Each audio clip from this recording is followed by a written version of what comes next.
Hola familia.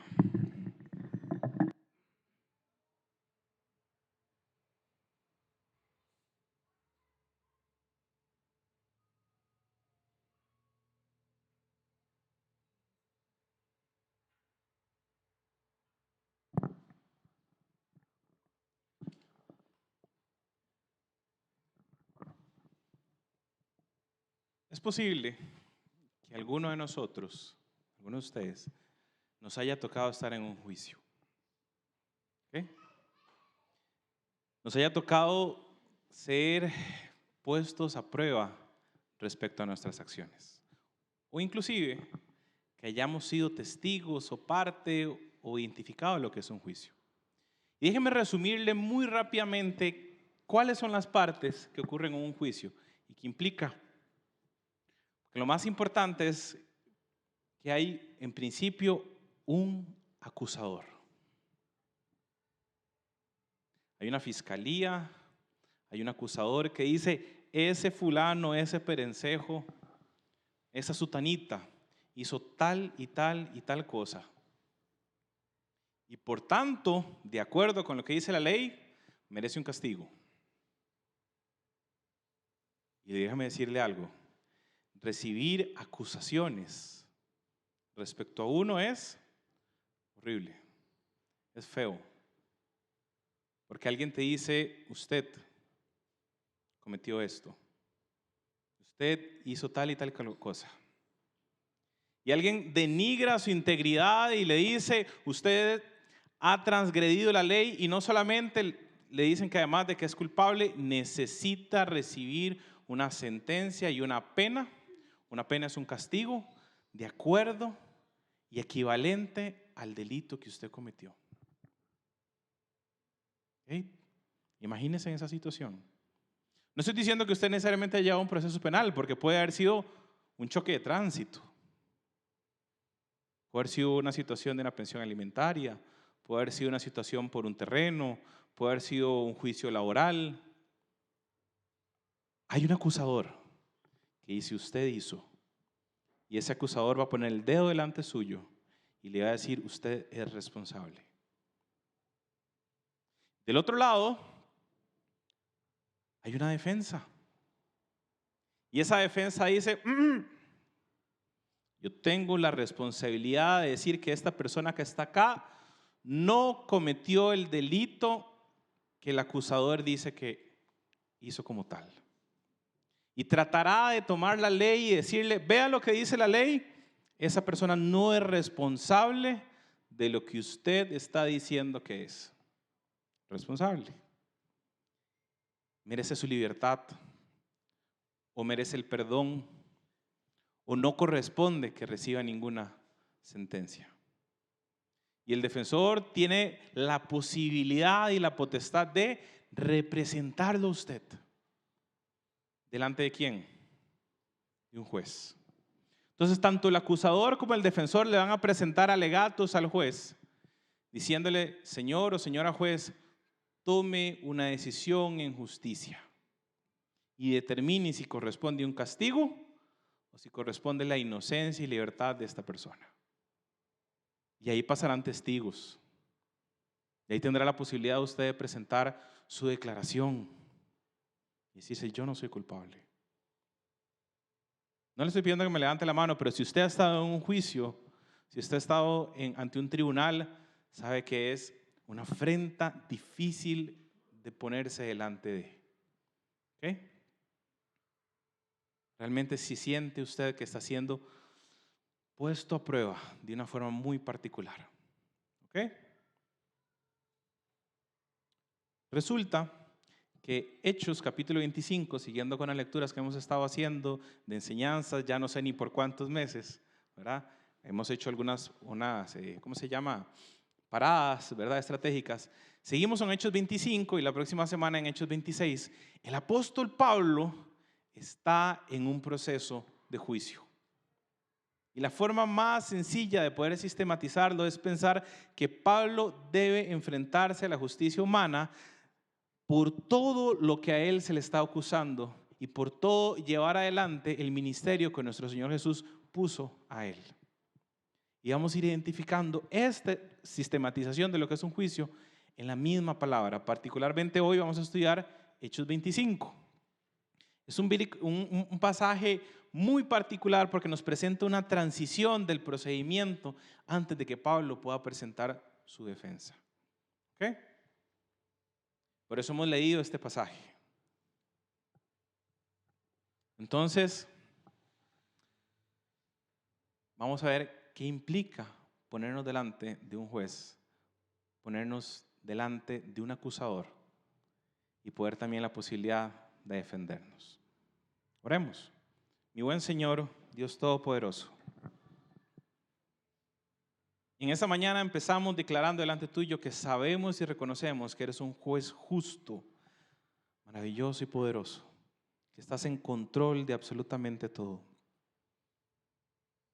Porque tenemos un acusador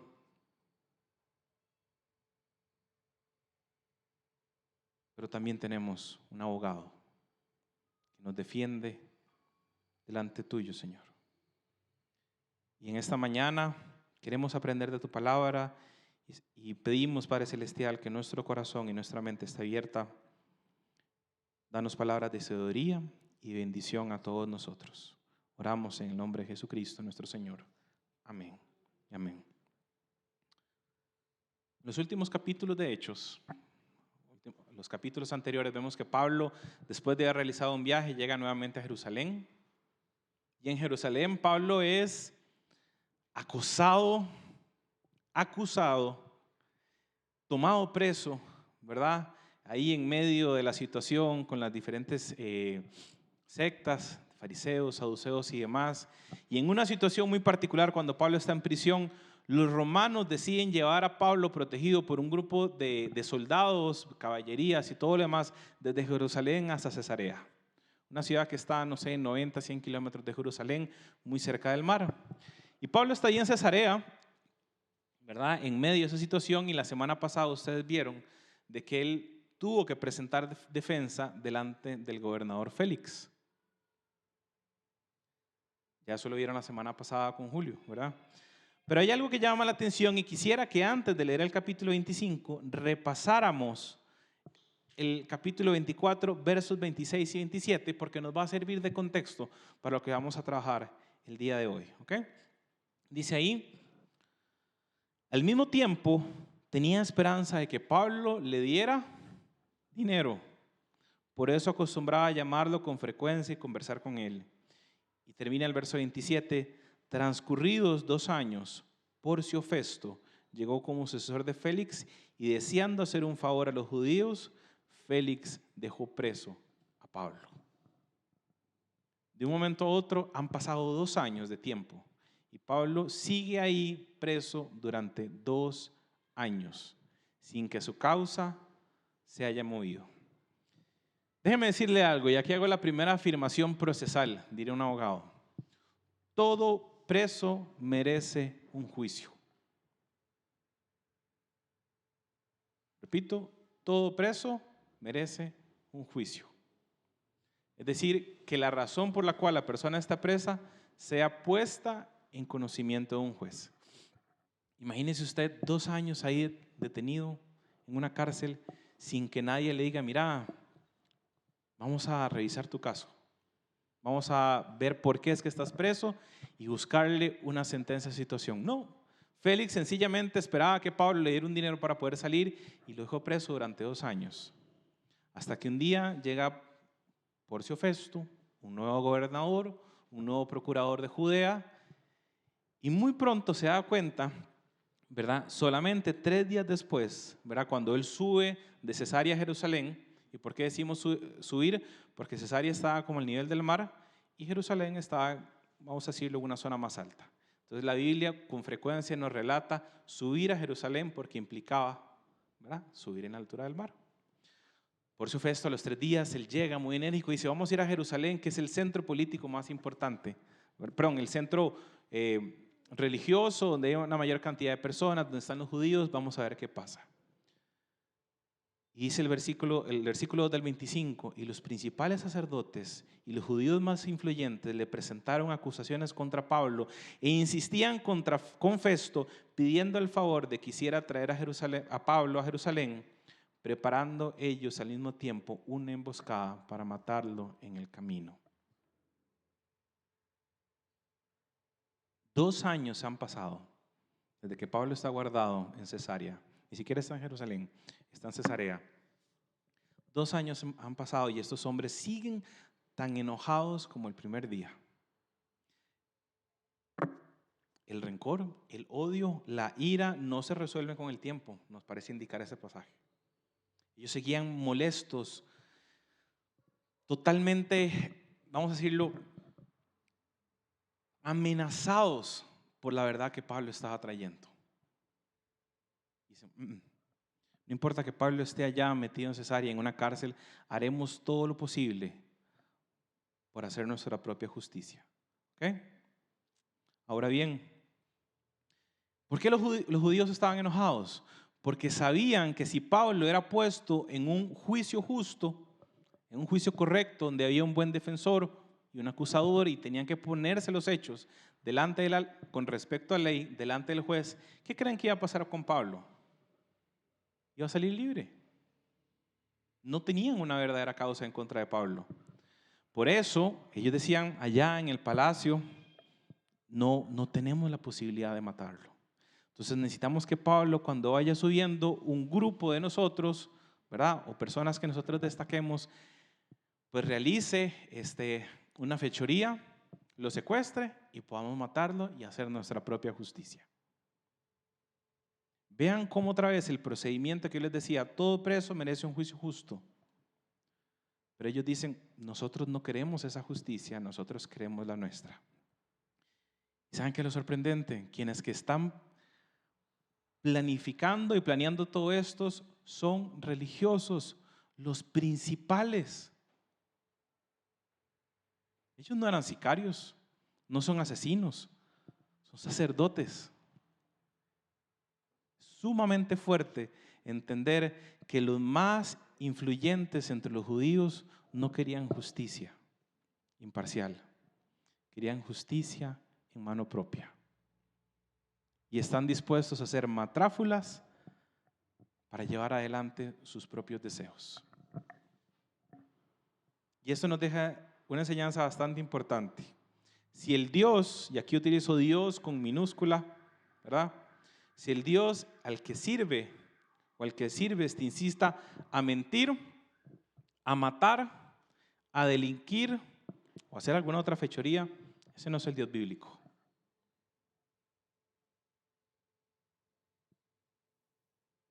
Porque estos hombres, en lugar de estar adorando al Dios verdadero, estaban adorando a otros dioses.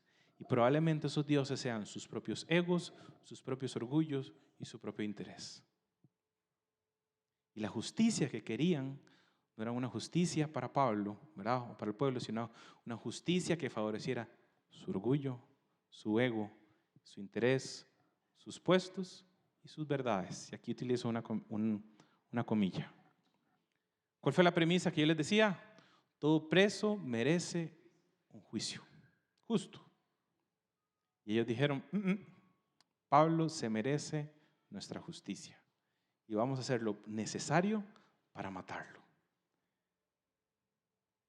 Ya el capítulo 24 nos había dicho algunas de las acusaciones que ellos utilizaban para contra Pablo, ¿verdad? Pero ellos decían, no, tenemos que seguir con estas matráfulas. Ese chavalo que está allá encerrado en Cesarea es realmente peligroso para nosotros. Y entonces, decía un pastor mexicano, no nos gobiernan las leyes, sino que nos gobiernan las lealtades. Y es decir, usted podrá decir, yo vivo para Dios, ¿verdad? Y estás guiado por las leyes. Pero en algún momento nos encontraremos con la cerca o con la balanza de decir, si realmente somos leales a nuestras propias pasiones o si somos leales a Dios. Evidentemente en este caso ellos mostraron delante de quién, dónde estaba su lealtad, dónde estaba su fidelidad, que no era con Dios, sino era con su religión, con sus puestos, con sus intereses, con su propio ego, ¿verdad? Ahora, déjeme decirle una segunda premisa. Si bien todo preso requiere un juicio, todo preso necesita una causa de su delito. ¿A qué me refiero con esto? Si usted está preso, tiene que haber una razón por la cual usted esté preso. No es sencillamente que va usted caminando aquí por la calle de Tibás y llega un policía y le dice, vamos, Esteban, vamos a la cárcel. La salvaguardia número uno que usted tiene que tener es que le digan el motivo por el cual usted está detenido. Y la segunda es que usted pueda acceder a una persona que lo represente delante de un juez. Es decir, que le defienda. Y es verdaderamente una afrenta que usted sea detenido y que se encuentre preso sin tener un juicio y sin tener una causa. Y en los tiempos bíblicos, aquí estamos hablando del año 58, 60 después de Cristo, el derecho romano, aquí derecho me refiero a las leyes romanas, establecían esta necesidad de que hubiese un juicio y que hubiera una causa por la cual la persona estaba detenida. Hace 2000 años, el derecho romano, que es base del derecho, por ejemplo, costarricense, establecía que una persona necesitaba un juicio, pero que también necesitaba una causa. Y vean lo que pasa en el versículo 4, ahí hasta el 8. Pero Festo respondió a Pablo que estaba bajo custodia en Cesarea y que en breve él mismo saldría para allá. Por tanto, le dice a esos judíos que le estaban poniendo estas necesidades en contra de Pablo, que los más influyentes de ustedes vayan allá conmigo. Y si hay algo malo en este hombre, que lo acusen. ¿Qué es acusarlo? Poner una causa en contra de esa persona. Dice el versículo 6, después de haberme quedado no más de 8 o 10 días entre ellos, descendió a Cesarea, volvió a bajar al mar, y al día siguiente se sentó en el tribunal y ordenó que trajeran a Pablo. Voy a hacer una pequeña pausa, porque Festo ahí toma el rol de juez. Y se sienta en el tribunal, que probablemente era una silla, un estrado un poco más alto del resto, y se sienta como tal y empieza a escuchar en una fase inicial de juicio, hoy diríamos una audiencia preliminar, ¿verdad? Y dice, tráiganme a Pablo. Y cuando Pablo llega, dice el versículo 7, lo rodearon los judíos que habían descendido de Jerusalén, presentando contra él muchas y graves acusaciones. Probablemente repitiendo lo que en el capítulo 24 habían dicho. Y dice, termina el versículo, que no podían probar. Mientras Pablo decía en defensa propia, no he cometido ningún delito, ni contra la ley de los judíos, ni contra el templo, ni contra César. Y cuando se refiere a César, se refiere a todas las leyes del reino romano, del imperio romano.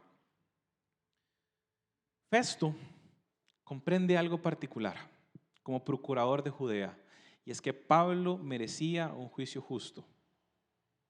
Pablo merecía que si había alguien lo estaba acusando,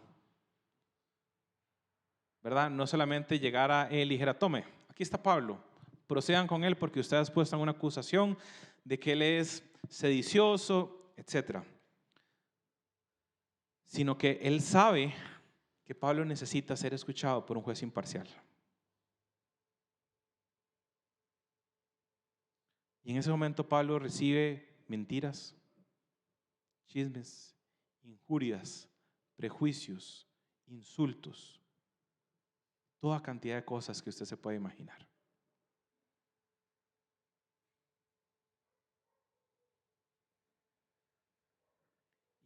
Y yo puedo suponer, y eso es una suposición de Esteban, de que después de 2 años de estar preso, sin una causa y sin un juicio, Pablo estaba cansado.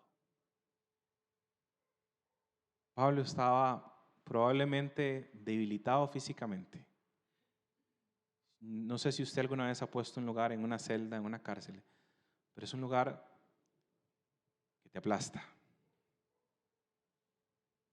Es un lugar que aplasta el físico y que aplasta el espíritu. Se cierne sobre su mente, sobre su corazón, sobre sus emociones y te aplasta. Y Pablo sufrió muchas prisiones, pero las prisiones fueron pruebas dificilísimas para el apóstol. No sé si mencionamos lo que implica o lo que implicó para Pablo estar en una prisión.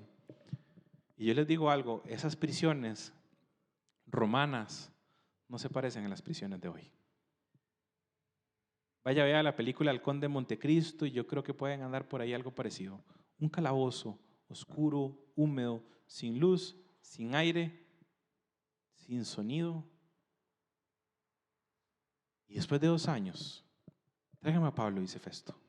Y sale Pablo, ¿y qué recibe a Pablo? Injurias, mentiras, calumnias, chismes, acusaciones. ¿Y saben por qué las recibe? Porque la fidelidad de Pablo no estaba con los hombres, sino estaba con Jesús. Pablo se había mantenido fiel, su ministerio, sus viajes habían durado más o menos 10 años, más o menos, aquí es un aproximado, y 2 años adicionales en cárcel. Después vamos a ver por qué pasa ese tiempo. Y él dice, yo soy fiel a mi Señor, quien me ha llamado, y en medio de todo recibe esas acusaciones. Hermanos y hermanas, la Biblia nos dice en Apocalipsis 12:10 que Satanás es el acusador. Porque el acusador de nuestros hermanos, dice así, el que los acusa delante de Dios día y noche, ha sido arrojado. El que nos acusa de día y de noche. Satanás de verdad tiene la intención de destruirnos. ¿Saben qué puedo suponer?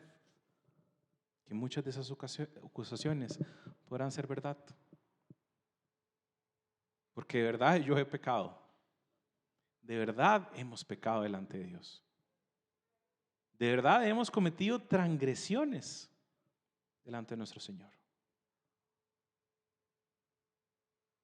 De verdad teníamos delante nuestro delitos que merecen un castigo. Y Satanás está al tanto diciendo, mira lo que hizo Esteban, mira lo que hizo fulana, mira lo que hizo sutana. Pero tranquilo, porque como dice 1 Juan 1 y 2, como dice Romanos 8 que leíamos ahora, Jesús el justo es nuestro abogado delante de Dios. Porque hay un acusador que en el juicio se presentará y pondrá toda la causa delante de Dios en contra de nosotros. Pero hay un defensor justo, perfecto, maravilloso, que nos defiende delante del Padre. Pero ya vamos a eso.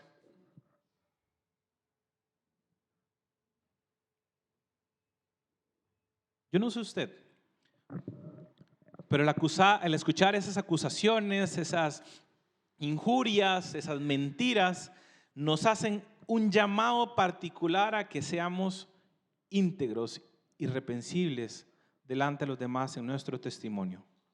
Esto no quiere decir que seamos perfectos, porque perfecto hay uno y nosotros no somos perfectos, sino que nuestra vida, nuestra conducta, nuestro comportamiento resbalen de esas acusaciones. ¿Por qué? Porque hay un justo que ha tomado nuestro lugar. Y esas acusaciones, entonces, esas injurias, esas mentiras, resbalarán. Como si fuera sartén, ¿cómo se llaman? Los de teflón. ¿Cómo dijo doña Ruth? Antiadherente. Yo tiro esta acusación, ¡pah! Y como ven sartén de teflón recién salidito de la tienda, resbala. No, perdón ahí, pero el lado cocinero a veces me hizo esa imagen y exactamente. Como Pepe Mango. Por eso Pablo en el versículo 8 dice, no hay nada en contra mía. Porque ni ante la ley de los judíos, ni contra el César, ni contra el templo he pecado yo. Porque lo que está haciendo Pablo, predicando al Dios vivo. Y ya vamos a ver exactamente qué es lo que predicó Pablo. Entonces, 1, todo preso merece un juicio. 2, todo preso merece una causa. 3, todo preso merece la posibilidad de una apelación. Porque o de un juicio posterior, si usted quiere verlo así. Que Pablo participó de una audiencia preliminar delante de Festo y los judíos y ellos lo acusaron y Pablo se defendió. ¿Y qué hace Pablo? Dice el verso 9.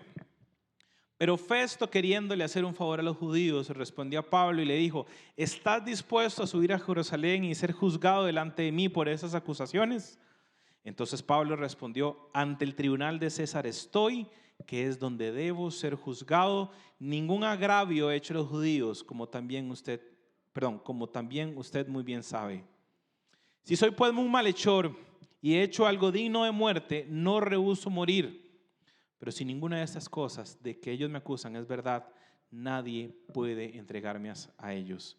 Y dice Pablo, apelo a César. Entonces Festo, habiendo deliberado con el consejo, respondió, a César has apelado, a César vas a ir. Notemos algo en el versículo 9. Festo es un gobernador nuevo. Y según mis cálculos de los que nos dice aquí, no tenía ni 15 días y ya estaba sentado en el tribunal haciendo justicia delante de Pablo. ¿Y qué busca un buen gobernante, un buen político? Porque Festo es procurador, es juez, pero también es político. Fue puesto por Nerón, el César, como gobernador y procurador de Judea. Y Festo dice, mira, yo necesito congraciarme con aquellos que voy a gobernar. Ocupo quedarle bien, ¿a quién? Al pueblo. ¿Le suena política? Festo está haciendo política. Y está haciendo la política con la justicia. Pero sabe también Festo de que Pablo como ciudadano romano tiene el derecho de recibir un juicio justo, ¿verdad? Y no puede recibir un juicio sin causa, y también tiene la posibilidad de defenderse y apelar ante el tribunal más alto de esa época. Vamos a César, decía Pablo. Yo voy a César, porque es mi derecho como romano poder presentar mi causa. Pero ya veremos cuál es la causa de fondo por la cual Pablo va a ir a César, ¿verdad?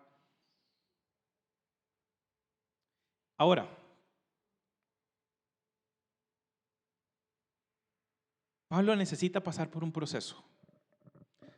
Literalmente es una etapa procesal, dicen los abogados. Yo me presento a mi audiencia y necesito seguir cumpliendo todas las partes del proceso de juicio hasta que en algún momento pueda llegar al César. Y aquí hay un tema, porque Festo, como buen político, dice, hey, judíos, yo voy a congraciarme con ustedes, entonces voy a llevar a Pablo hasta Jerusalén, vamos a subir allá y allá Pablo va a recibir juicio. Y Pablo le dice, no, señor, como ciudadano romano, yo tengo el derecho a apelar a César. Y Festo dice, ala, qué torta, porque tampoco me puedo pasar la ley por encima. Y como él apeló a César, necesito mandarlo a César. Y tiene un pequeñísimo gran problema. No tiene ninguna razón para mandarlo delante de César. No hay una causa, no hay un delito. Y Festo, otra vez queriendo congraciarse con los hombres, se encuentra en un dilema. Porque le va a tocar gastar recursos romanos, escoltas, viaje, etcétera, etcétera, mandar un preso desde Cesarea hasta Roma, que ya después más adelante, no conmigo, pero en el pasaje, en los libros, vamos a ver qué es lo que ocurre. Tiene que llevarlo hasta Cesarea y decirle, bueno, señor, Emperador Nerón, envío a este hombre Pablo de Tarso delante suyo por esta razón. Y no la tiene. Y Festo se encuentra en el dilema de poner su carrera política en peligro por su falta de integridad y su temor hacia los hombres.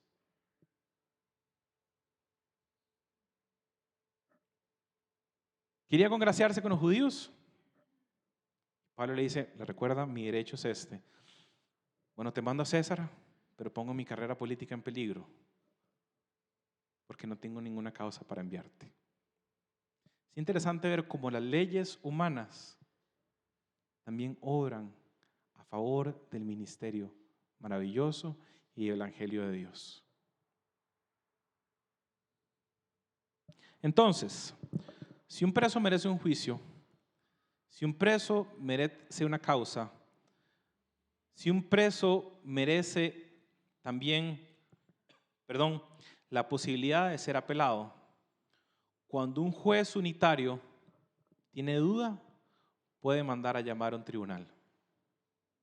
Ustedes sabían que ese es un juez unitario, pero en muchas ocasiones ese juez dice, necesito otras mentes que me ayuden a pensar sobre esa causa. Eso es un tribunal, es un grupo de jueces que compone. Vámonos al versículo 13, porque vamos a ver cómo se compone ese tribunal. Pasados varios días, el rey Herodes Agripa II, Junior, como usted gusta, y Berenice llegan a Cesarea y fueron a saludar a Festo. Y como estuvieron allí muchos días, Festo presentó el caso de Pablo ante el rey diciendo, hay un hombre que Félix dejó preso, hace 2 años, recuerde, acerca del cual, estando yo en Jerusalén, los principales sacerdotes y los ancianos de los judíos presentaron acusaciones contra él, pidiendo sentencia condenatoria contra él. Yo le respondí que no es costumbre de los romanos entregar un hombre sin que antes el acusado confronte a sus acusadores y tenga la posibilidad de defenderse de los cargos. Es un resumen procesal de lo que estamos viendo del juicio. Así, dice el versículo 17, así que cuando se reunieron aquí sin ninguna demora, al día siguiente me senté en el tribunal y ordené traer al hombre. Levantándose los acusadores, presentaban acusaciones contra él, pero no de la clase de crímenes que yo suponía, sino que simplemente tenían contra él ciertas cuestiones sobre su propia religión y sobre cierto Jesús ya muerto, de quien Pablo afirmaba estaba vivo. Pero yo, estando perplejo de cómo investigar esas cuestiones, le pregunté si estaba dispuesto a ir a Jerusalén y ser juzgado por estas cosas allá. Pero como Pablo apeló que se le tuviera bajo la custodia del emperador Nerón, tal vez alguna de sus Biblias dice Augusto, ¿verdad? Para que el emperador Nerón diera el fallo, ordené que continuara bajo mi custodia hasta que yo lo enviara a César. Y le dice a Agripa, a mí también me gustaría oír a este hombre. Mañana lo oirás, le dijo Festo. Rápidamente, ¿quién es Agripa? ¿Quién es Herodes? Porque tal vez a usted le suena que este Herodes ha vivido como 100 y resto de años. Porque está Herodes el Grande, que fue el que amplía el templo y que manda a matar a los menores de 3 años en tiempos del nacimiento de nuestro Señor Jesús, ¿verdad? Fue quien recibió a los sabios del Oriente, no a los reyes, porque no eran ni reyes ni magos, ¿verdad? A los sabios del Oriente. Ese es Herodes el Grande. Este Herodes tuvo muchos hijos, a quienes fue matando sistemáticamente para que no pudieran sucederlo en el poder. Uno de sus hijos, Herodes Antipas, de cual la Biblia también nos menciona, fue el que mandó a decapitar a Juan el Bautista. Este a su vez tuvo otros hijos, ¿verdad? Uno de ellos y Herodes tuvo otro hijo que se llamaba Aristóbulo, que era el papá de Agripa I. Y Agripa I es el que Hechos 12 nos dice que murió muerto por gusanos, ¿verdad? Por una herida de un ángel. Y este a su vez tuvo un hijo, que es Agripa II, que es el que nos relata Hechos 25 y 26. Es decir, el bisnieto, si mis cálculos no me fallan, de Herodes el Grande. Y tenía con él otra hija que se llamaba Berenice, que es la que nos menciona este pasaje, que si bien era su hermana, vivía en una relación incestuosa como su esposa. ¿Sí? Y aquí están la revista social, ¿verdad? De paréntesis, nada más para ubicarnos en ese tema. Este rey Agripa segundo, tiene un cargo de rey. Ya no tan poderoso como Herodes el Grande, pero sigue gobernando en ciertas regiones de Judea y algunas otras ciudades que Nerón le había dicho podía gobernar también. Y en principio tiene un cargo superior, ¿verdad?, al de Porcio Festo, que es gobernador y procurador de Judea. Por eso Festo le dice, bien, aquí está alguien que tiene conocimiento de las costumbres de los judíos y me puede ayudar a entender mejor qué es lo que está pasando. Porque Festo dice, no entiendo, no le encuentro razón a esta causa. No existía cargo comprobable, no mató a... Y es que dice Festo, estaba perplejo yo, porque ninguna de las cosas que yo suponía que lo acusaban no está siendo sedicioso, no está traicionando, no mató a nadie, no hizo aquello, no hizo esto. Nada de esto, estoy perplejo, no sé qué hacer. Señor rey, ayúdeme, escúchelo conmigo. Y le presenta el caso de una forma sistematizada, muy interesante. Y hay un punto esencial dentro del mensaje, precisamente, en el versículo 19, dice, sino que tenían ciertas cuestiones de su religión y sobre cierto Jesús, de quien ya muerto, de quien Pablo afirmaba estaba vivo. Durante más de una década y durante 2 años en cárcel, Pablo sistemáticamente, fervientemente había predicado algo y aún Festo, en sus palabras Agripa, lo sistematiza. Jesús murió, cierto Jesús, cierto Mesías, que fue muerto, vive. El mensaje central del Evangelio estaba extendiéndose a reyes, gobernadores, procuradores y extendiéndose de una forma extraordinaria aún en juicios, aún en la prueba. En una fase de evaluación de las acusaciones que había contra Pablo, cierto Jesús que había muerto estaba vivo. Y en 2 frases, estamos sistematizando el maravilloso evangelio de las buenas noticias. Porque Pablo había perseverado en la enseñanza. Este pasaje también nos da muestra de cómo un mundo está al revés. Porque los acusadores decían, nosotros lo matamos. Matamos a ese Jesús. Y estoy seguro que dentro del mensaje le dijeron, ¿cómo lo mataron? Lo matamos en una cruz. Nosotros lo matamos. Y Pablo decía, no señores, está vivo. Ha resucitado. Suena que las cosas están al revés. Están volteadas. Quien habla de vida, de resurrección, está preso. Y quien habla de muerte y de sentencia, está acusando. Y esto ocurre con un propósito muy específico, para que el plan de Dios se cumpla conforme Él quiere. Porque ya veremos más adelante que Dios quería que hasta Roma llegara su mensaje.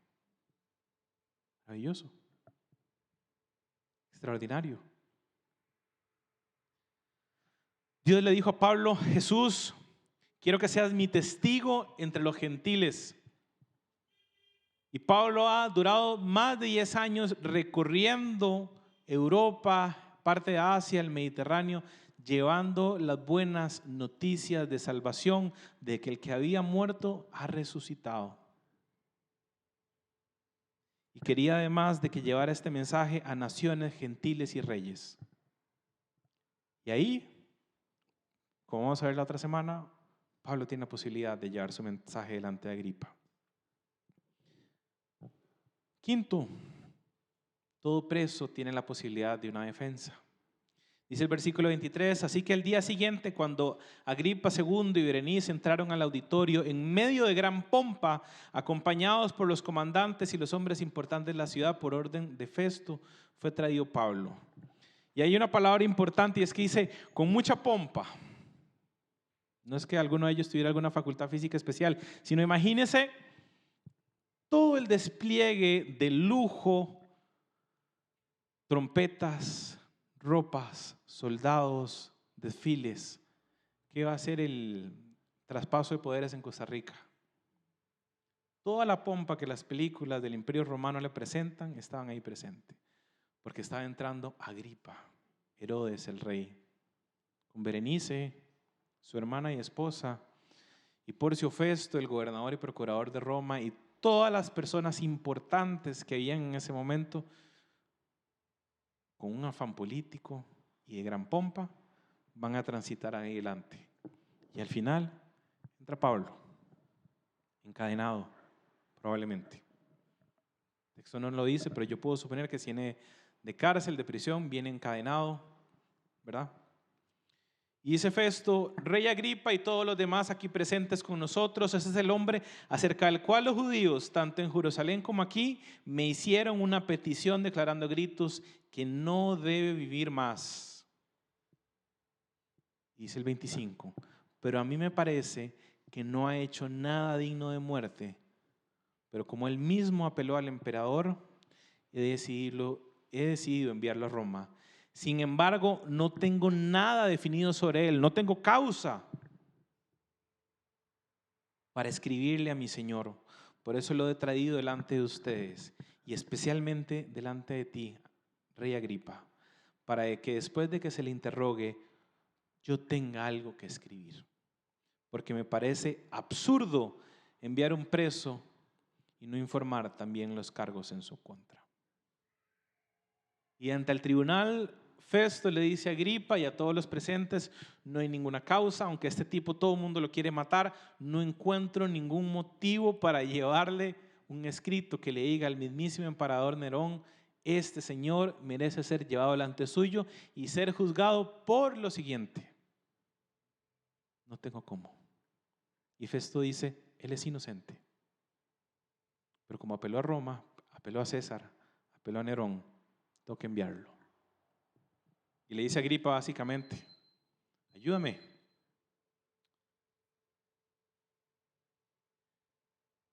Y entonces Agripa le dice a Pablo algo que vamos a ver la próxima semana. Dos cosas importantes nos deja este pasaje que quisiera compartir con ustedes. Hay un juicio que verdaderamente importa. Y no es ese que relata este pasaje. Festo tiene temor del hombre en lugar de temor del Dios. Teme de los judíos y teme de César. Porque debe justificar su incompetencia. Yo quisiera que vayamos a un pasaje que nos ayude a entender un poco mejor el contexto y el espíritu de Pablo. Por favor, busque 1 Corintios, capítulo 4, versículos 3 y 4. 1 Corintios, capítulo 4, versos 3 y 4.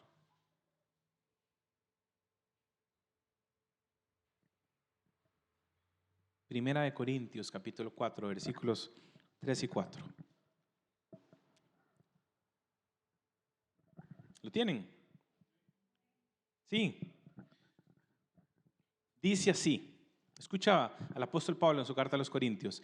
En cuanto a mí, dice Pablo, en cuanto a mí, es de poca importancia que yo sea juzgado por ustedes o por cualquier tribunal humano. De hecho, ni aun yo me juzgo a mí mismo, porque no estoy consciente de nada en contra mía. Pero no por eso estoy sin culpa, pues el que me juzga es el Señor. Qué fuerte. Pablo está explicando su posición, su espíritu respecto a los tribunales humanos que lo juzgan por cada cosa del evangelio. Y dice Pablo, saben, yo sé que el verdadero juez es el Señor. Nada pone en riesgo nuestra salvación y nuestra nueva vida en Cristo. Déjeme hacerle una aclaración aquí, y esto es importante. Hermanos y hermanas, todos los aquí presentes hemos experimentado juicio, porque en la cruz fuimos juzgados. ¿Y sabe qué? Fuimos encontrados culpables. Lo repito, porque en la cruz fuimos juzgados y en la cruz fuimos encontrados culpables de delito. Se comprobó la causa en contra nuestra. Y algo más, la sentencia fue dictada. Y es una sentencia de muerte. Por cuanto todos pecaron, están destituidos de la gloria de Dios. La diferencia es que la pena, la sentencia y el castigo recayó sobre el único justo, nuestro Señor. Por eso ya no hay juicio adicional por nuestra salvación. Porque todos aquellos que hemos puesto nuestra fe y confianza en la obra redentora de Cristo Jesús, hemos recibido justificación y redención de nuestra sentencia. Porque la recibió el único justo. Y su muerte, de una sola vez y para siempre, dice Hebreos, es suficiente para perdón de nuestros pecados. Entonces, que quede claro que no hay nada adicional que nosotros podamos hacer ni tengamos que hacer para ser declarados justos ni para vivir vida eterna. Pero como dice Romanos, no es que tengamos que pecar todos los días para que la gracia sobreabunde, porque hay que tener algo muy importante, y es que, y Pablo lo dice también en Corintios, y es que estaremos delante del tribunal de Cristo para recompensa. Y los cristianos en muchas ocasiones nos olvidamos que si bien ya nuestra vida eterna y nuestra salvación está definida, ya se ha solventado, ya se solucionó, sí necesitamos ser evaluados ante el tribunal de Cristo por nuestras acciones, por nuestra vida, por cómo nos comportamos. Dice 2 Corintios 5:10, porque todos deberemos comparecer ante el tribunal de Cristo para que cada uno sea recompensado por sus hechos estando en el cuerpo, de acuerdo con lo que hizo, sea bueno o solo y malo. ¿Qué hicimos con los recursos que Dios nos dio? Hemos sido fieles. Nos hemos sometido al Espíritu para buscar honrar a Cristo y llevar su obra delante del mundo. La Biblia nos habla varias veces sobre cómo nuestra integridad y la vida que hemos recibido nosotros debe mostrarse día a día en cómo nos comportamos y demos muestra de que somos criaturas nuevas en Cristo. Esto no pone en tela de juicio nuestra salvación, de ninguna manera. Ya hemos sido declarados justos, aquellos que ponen su confianza en Jesús. Pero nuestra vida, lo que hemos hecho, serán evaluadas. No se nos olvide eso, porque ya esperamos que, a diferencia de Festo, nuestro temor no esté en los hombres, sino que nuestro temor esté en Dios, y ese temor guíe nuestra vida y nos brinde, como dice Proverbios, sabiduría. Yo le pregunto, ¿dónde está su fidelidad? ¿Ante los hombres o ante Dios? Y usted se preguntará, ¿por qué ocurre todo esto? ¿Por qué Pablo estuvo preso? ¿Por qué Pablo estuvo 2 años preso por culpa de Félix y se presenta delante de Festo y tiene que presentarse delante de Agripa? Hay un pasaje que vimos hace 3 semanas, creo que fue, en Hechos 23:11, cuando Pablo está en otra cárcel. Escuche, maravilloso. A la noche siguiente, el Señor se le apareció a Pablo y le dijo, en medio de su angustia, en medio de su aflicción, el Señor se le aparece a Pablo y le dice, ten ánimo, porque como has testificado fielmente de mi causa en Jerusalén, así has de testificar también en Roma. Pablo sufrió cárceles, juicio, viajes, penas, acusaciones, porque Dios quería que como así había sido fiel en Jerusalén y antes de eso también en el resto de Europa, quería que le fuera fiel hasta Roma. Lo iba a embarcar en un viaje, nada más que no en primera clase, ni siquiera en clase turista. El Señor está en control de absolutamente todo para llevar adelante su plan. Tengamos certeza, escucha, tengamos certeza de que cuando vivimos para el Señor y nuestra fidelidad y nuestra lealtad permanece en Él, en las muchas pruebas o en las pocas, en la incertidumbre, nuestro Padre está orando para cumplir su propósito y su voluntad. Amén. La otra semana seguimos con el juicio. Padre, delante de ti, sabemos y tenemos certeza que hemos sido declarados justos por la obra redentora de nuestro Señor Jesús. Y no podemos dejar de dar gracias por eso, mi Señor. Bendito seas, Padre Celestial, porque nosotros somos culpables de pecado. Y sabemos que en tu juicio, Señor, era necesaria una sentencia en razón de tu magnificencia, de tu santidad, Padre. Pero el castigo recayó sobre el único justo, sobre tu Hijo, nuestro Señor Jesucristo. Y por eso, Señor, te pedimos que nos permitas, nos ayudes, nos llames la atención a permanecer fieles delante tuyo, que nuestra vida y nuestro caminar parezcan y reflejen a Jesucristo que vive en nosotros, en integridad, en el ejercicio de nuestras dones y en nuestra vida, se diga, esa camina con Jesús. A ti te alabamos, Padre. Presentamos nuestras peticiones delante tuyo y te adoramos, Dios Todopoderoso. En el nombre de Jesús, amén y amén.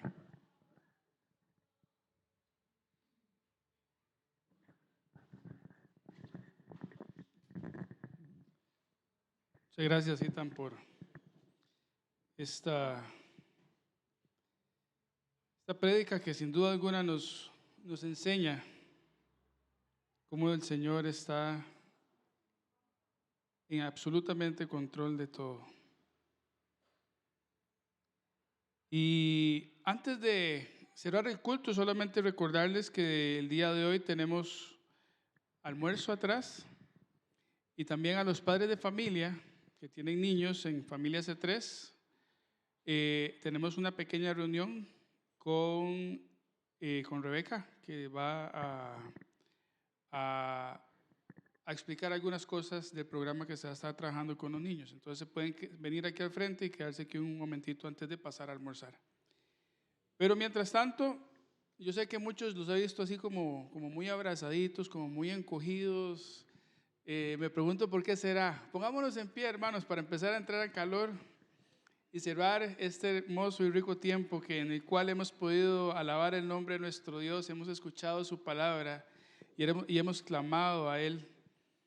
Para cerrar con este versículo que dice en 2 de Tesalonicenses 3:16, que el mismo Señor de paz siempre les conceda paz en todas las circunstancias.